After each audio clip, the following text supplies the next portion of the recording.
और बड़ी खबर लेबनान से आ रही है। हिजबुल्लाह चीफ हसन नसरल्लाह ने इजराइल को अंजाम भुगतने की धमकी दे दी है। हिजबुल्लाह ने इजराइल के खिलाफ 60 से ज्यादा गोले दाग दिए हैं। हमास के डेप्यूटी चीफ अरूनी के मारे जाने के बाद नसरल्लाह ने इजराइल से बदला लेने की प्रतिज्ञा ली है।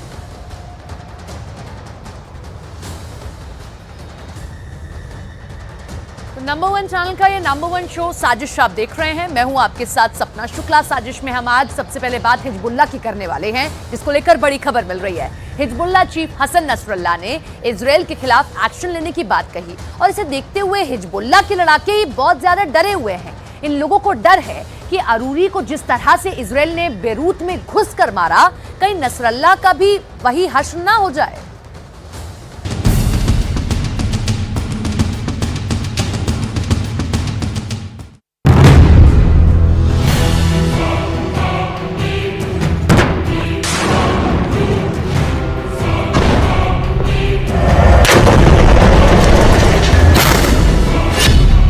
बौखलाया हुआ है हसन नसरल्लाह, डरा हुआ है लेबनान का हिजबुल्लाह संगठन। नसरल्लाह को मार डालेगा इजराइल।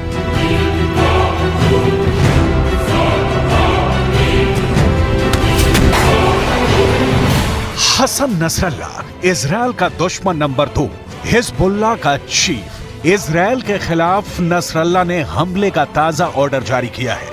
इस ऑर्डर के बाद हिजबुल्लाह के लड़ाकों ने इजराइल पर 60 रॉकेट दागे हैं।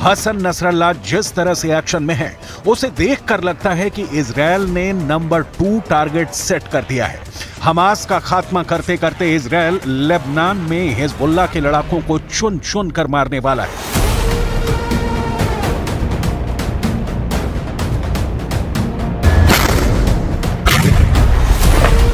नसरल्लाह खुल्लम खुल्ला इजराइल की ताकत को चैलेंज कर रहा है, बदला लेने की धमकी दे रहा है। जी, बदला उस हमास के नेता के मारे जाने की जो लेबनान में छिपकर बैठा था। इजराइल की सेना ने हमास के इस लीडर की तलाश की और मिलते ही बेरूत में मौत की नींद सुला दिया।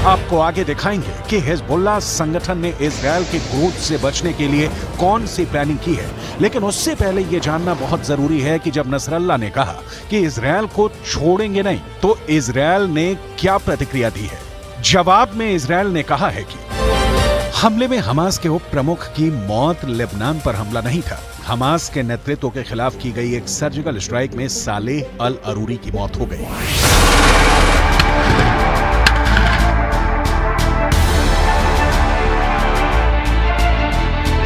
2006 के बाद यह पहली बार है जब इजराइल की फौज लेबनान में घुसी और अरूरी को मार डाला।